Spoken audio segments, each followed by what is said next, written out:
Okay, so welcome back. So this is just following on from the last video where we're discussing that the mediumship is easy, we or you are the problem. In this video, we're going to be going over the ritual aspects, the magic, the wonder that is of mediumship, where it's required and where it's not. So my concern is always that through some way of my working, being a very black and white and trying to make it as simple as possible, there is the danger of losing the magic or the wonder that is mediumship. You know, the relationship that I share with the spirit world is very personalized for me and my mind, and so I can get up and demonstrate or stand in front of a class or sit in front of a camera. Those inspirers, that team effort that goes on behind me is just that, it's my team. And so the relationship that I share with those is for me and them. At no point will you ever hear me discussing, other than this video, ever hear me discussing who I think they are, what they're about, what their story is, and the things that they tell me in the quiet time of my mind, and all that kind of stuff, because the relationship's for me and them. And then when it comes to the public, they are there to help me get through the evening, through the communication, to the best that we possibly can as a team. And there is this danger of my style or my way of removing that magic and removing that wonder. Just simply because of the stuff that I see out there, what I consider nonsense, what I consider as devaluing mediumship, what I consider as being like a mark against the name of spiritualism and spirit communication. And because of that, we created the channel. Now there is that flip side to it. You know, I understand that some people have some terrible traumas within their life, and I'm sure that some of my traumas are unthinkable to some of you, and some of your traumas are unthinkable or unimaginable to me. And so we have to accept that as the baseline. That's where we're working from. And so if you are someone that's incredibly shy, like I used to be, and find it difficult to talk to people, like I used to be, then things like meditation or sitting in a power or a zone would benefit you in some way. It gives you a chance to build this part of you up. Now, is that part right or wrong? That's neither for me or you to decide. It is what it is. So we've got to work with it because it goes into the bowl. The mixing bowl, the ingredient bowl that we need to bake the cake with, that communication that we're trying to give out. The fact that it's there, we have to deal with it. So maybe we've put a little bit too much of it in. So if you require that 15 minutes before a demonstration, that 15 minutes before a reading, before your client stands up, to sit in that zone, then absolutely that's what you need to do to still the mind or give you the confidence that you need within your mind to do said communication. This channel is all about an alternative way. This is my way. This is the way that I do it, and I have always said I don't require the rituals. I learn very quickly. Do you know, that's my hang up. That's my flaw. That's the self-development part of my journey. I went and tried to fix it. I've fixed some of them. I'm sure I've missed some of them, but it is what it is. It's a work in progress, and it will be forever a work in progress. But the actual fact of I no longer need 15 minutes before a client turns up to sit in my zone. I could be doing the washing or the washing up or hoovering or vacuuming the front room. And then the doorbell go or the telephone ring and away I go. Just move my mind there and there it is. Because I learned that. That's something that I was getting caught up in mechanics very early on that I didn't need to be caught up in. I would attend classes sometimes, and some of them were labelled like advanced or master classes with some very high profile mediums, And then we'd have that like go round the class scenario, you know, how did you get on, Jane? How did you get on, Mary? How did you get on, Steve? How did you get on, John? And the stories that would come out of the meditation or the sitting in the power as such. There were maybe 30 people in that class, and so that's going to be a little bit of feedback, you know. And I would always be on an end or something like that because I didn't want to talk. Very shy and didn't want to get involved in that kind of stuff. Didn't want to give people the workings of my mind. But the reality was there wasn't really much workings going on in my mind. So I would hear people saying they've been taken to another planet or they've gone completely underground and they've gone through this huge experience of wonder and magic.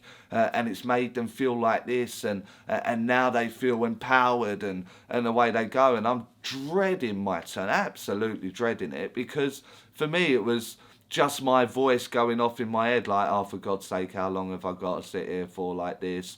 Not to move, not to disturb people, don't want to breathe too loud, and now my belly started rumbling and oh my God, what am I going to do? And now all I can hear is the stories of magic and wonder of 29 other people. And then finally that point of dread comes to me and they're like, Charlie, do you want to go through what happened with you? And you're like, well, none of that happened.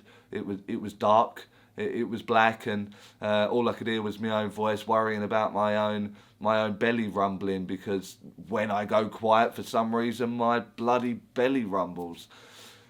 And so it got to like a disturbance of the class. You know, I don't really want you in my class. You're a little bit of a nuisance. You're saying it a little bit too bluntly and exactly how it is.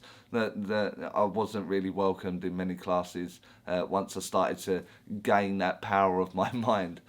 And so I appreciate 29 out of the 30 in the room needed that experience to do it.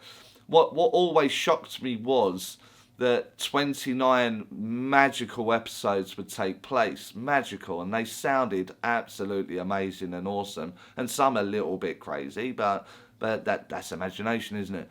But then get up and have the same standard or the same level of mediumship. You know, we were all left wondering a little bit and what have you. And I'm really not saying that I was amazing by any stretch of the imagination, but I certainly equalled what they were doing, and I never had the experience. And so what I'm trying to get across is that 29 out of the 30 people in my example needed the meditation, needed the guided meditation, needed the music, needed the stillness, needed whatever it was that they needed. And I didn't. I didn't need that. And if I didn't need that in a 29 out of 30 ratio, somewhere in the world there is someone else that doesn't require that. And so when I go looking for it, I can't find the answers. I didn't have the ability to reach out and find it anywhere. I knew that I wanted to fill that gap that I was looking for so much. And so I don't want to offend. I don't want to cause problems for the people out there. However, there are people that think like me, that want mediumship like me, and want to work in the way that I want to work also. One that's uncluttered and very simple, and recognizing that the rituals are rituals. That doesn't mean they're required. So there are people that are going to give a lot of value, and a tremendous amount of value, to that of the moon phase, because the moon phase dictates the tides and the way the weather goes on planet Earth where we reside, and we are a large part of water in our body makeup. So I get that. But I also understand that the spirit world are a world of intelligence, and they know every year what's going to happen since time began, you know, and so they will make or help me make the adjustments that I need to fulfill the communication or do the communication. I think by giving it any kind of space in my mind is a little bit less space for the spirit world to work. You know, and the ritual aspects of of doing anything. You know, we've all got routine. We've all got our rituals when we get up in the morning, when we do our day jobs or whatever it is. The rituals are forever in our culture, forever in our mind. And what I'm trying to do, or trying to get out there, is that we are all busy and the world is getting busier and busier.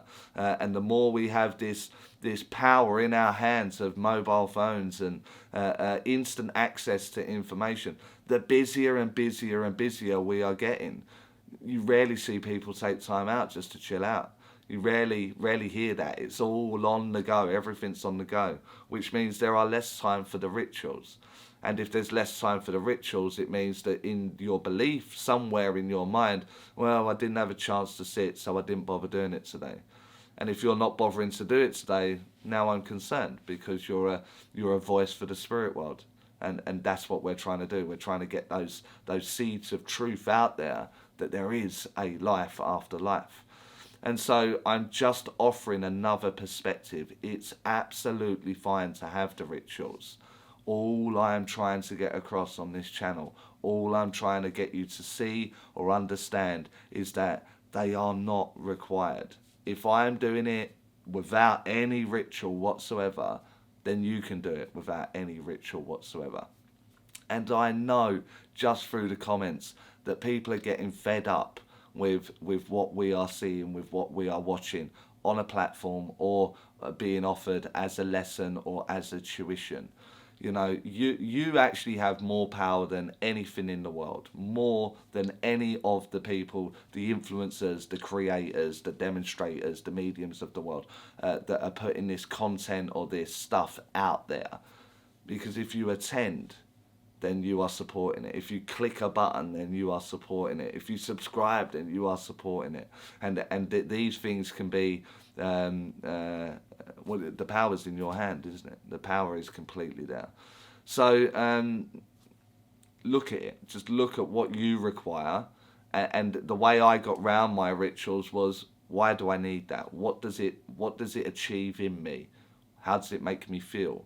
Why? And then reverse engineer that. Why do I believe that happens? And it may be an insecurity. It may be a hang up of some sort, some form of self-consciousness. That I'm like, oh my God, I don't want to do it, or I feel silly, or whatever it is. Find it, now deal with it, now fix it, and now, as a previous video said, it, you know, handful of weeks, a little bit more, the problem has now been solved, and you no longer require said ritual. I'll tie it up there. Like the video if you liked it. Subscribe if you aren't already. Hit that notification bell if you want to be notified of upcoming videos. And I'll see you all in the next one.